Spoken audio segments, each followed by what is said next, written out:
Dinar juga salah seorang tokoh waktu diminta qila lahu ala tastasqi lana faqal antum tastabtiluna al-matar lakinni astabti al-hijarah wa qala law istata'tu an anam lam anam lianni akhaf an yanzil al-azab wa ana naim.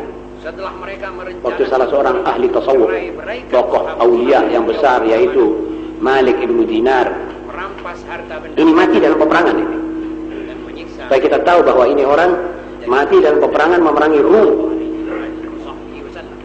Jadi jangan kira orang tasawuf itu yang kelihatannya melempem cuma baca tasbih di masjid saja, itu bukan tasawuf, itu orang tidak bergerak. Ini Malik ibnu Dinar termasuk tokoh besar ahli tasawuf. Ghazali Ihya-nya itu penuh dengan nama orang ini. Tapi dia mati justru di dalam peperangan. Berani ini orang. Dan kaya. Asalnya sampai namanya Ibnu Dinar. Anaknya Dinar. Artinya anak yang berenang di tengah-tengah Dinar, masih bayinya ini.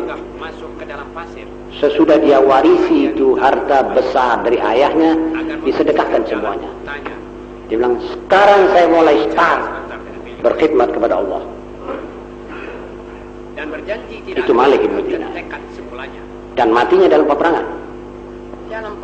Beliau berkata, waktu orang minta padanya, cobalah tolong Malik, ente sholat istisqa, hujan sudah terlalu lama tidak turun. Malik menjawab, kesian kamu ini. Kamu ini masih menunggu hujan air, saya ini menunggu hujan batu. Apa sebab? Jelas karena maksiat yang banyak dilakukan orang.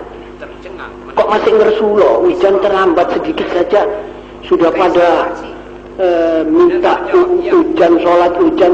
Maksiatmu inilah kurang ono, katanya dia. Begitu maksudnya ini secara tersirat. Sebenarnya maaf, saya ini menunggu hujan batu ini. Dan andai kata aku ini bisa tidur, saya tidak berani tidur, karena saya khawatir siksa Allah datang di saat aku masih tidur nyenyak. Di hari hijrah ini terkenanglah kita. Takut dia. Itu aulia dan ulama yang mengerti betul akan tugas dan kewajibannya terhadap Allah, terhadap masyarakatnya. Tidur saja takut. Jadi tidur itu sekedar ngeliat gitu saja. Sebab dia takut siksanya Allah datang. Dia terus mendoa. Dia terus konsentrasi pikiran. Jadi orang-orang yang kalau hujan lambat dia sudah ngersuloh, minta sholat istisqa apa, tanpa menyadari apa sebab hujan ini lambat.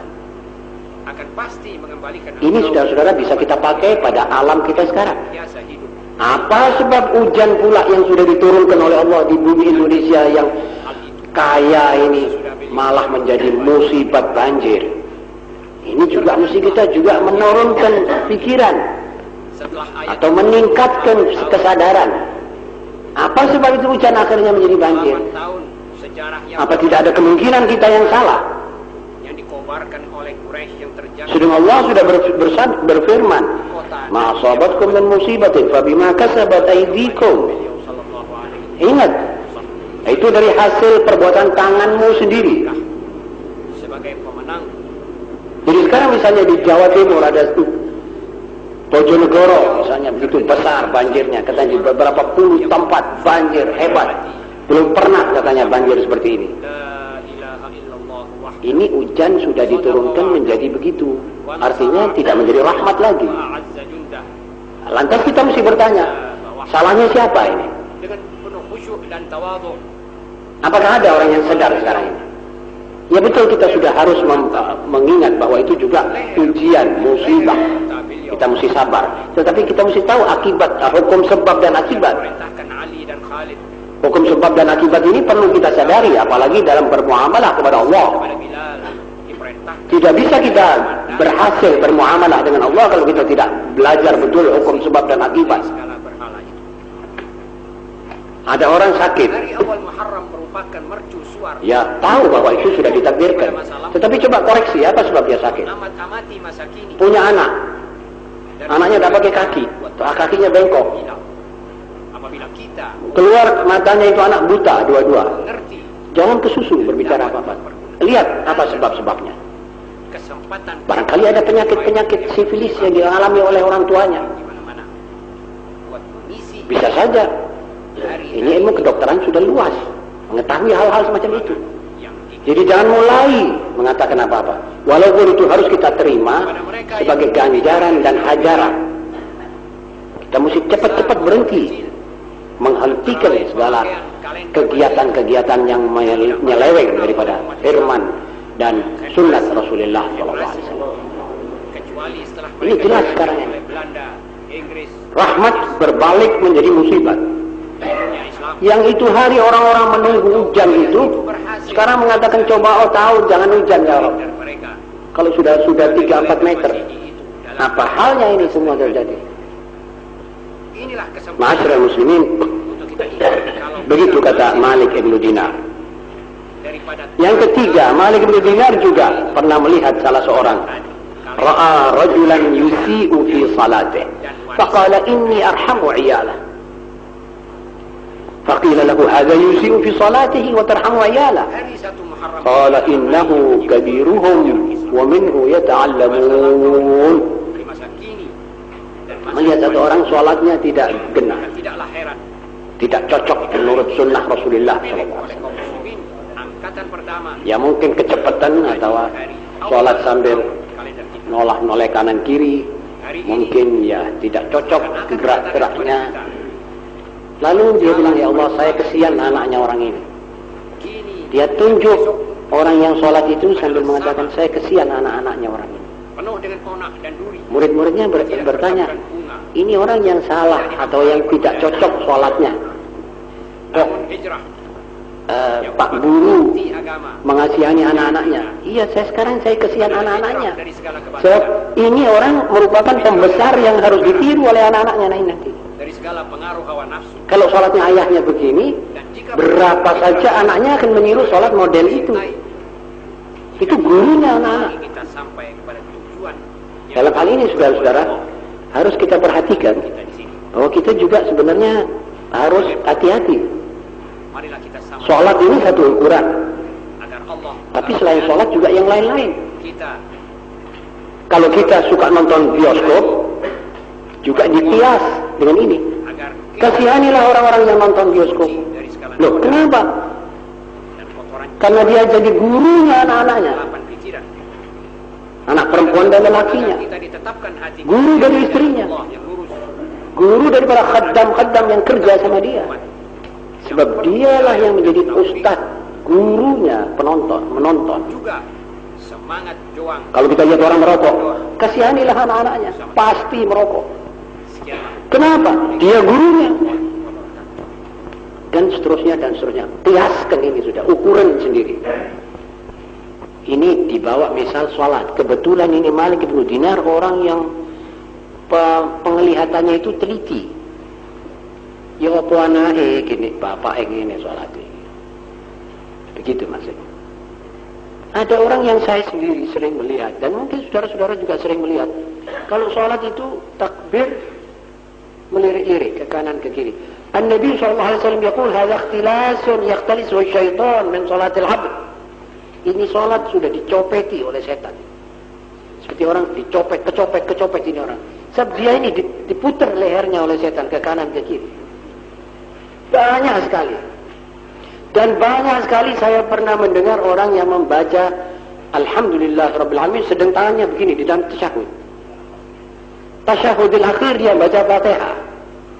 Itu artinya dia tidak ada sama sekali di situ. Ya apa anak-anaknya ini?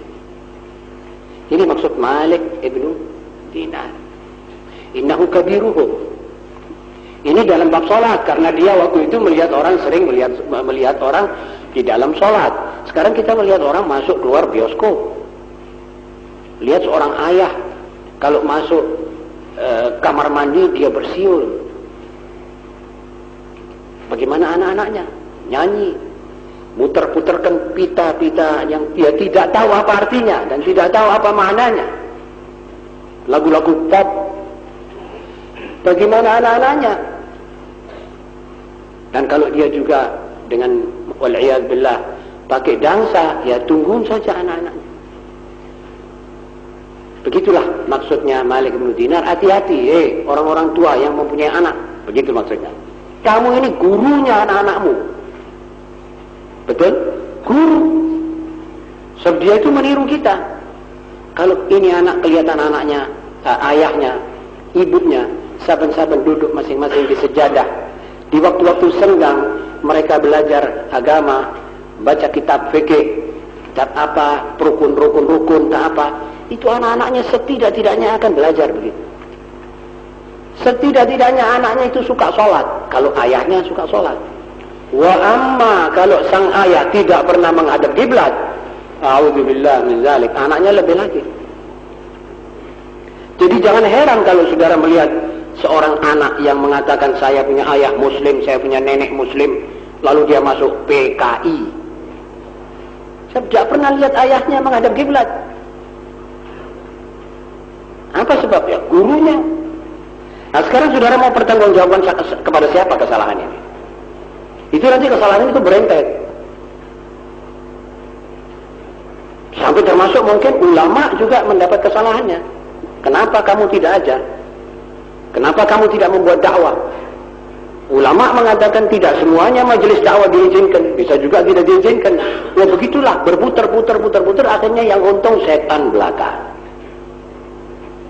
Jadi masalahnya ini masing-masing mesti tahu dirinya, mesti tahu kewajibannya.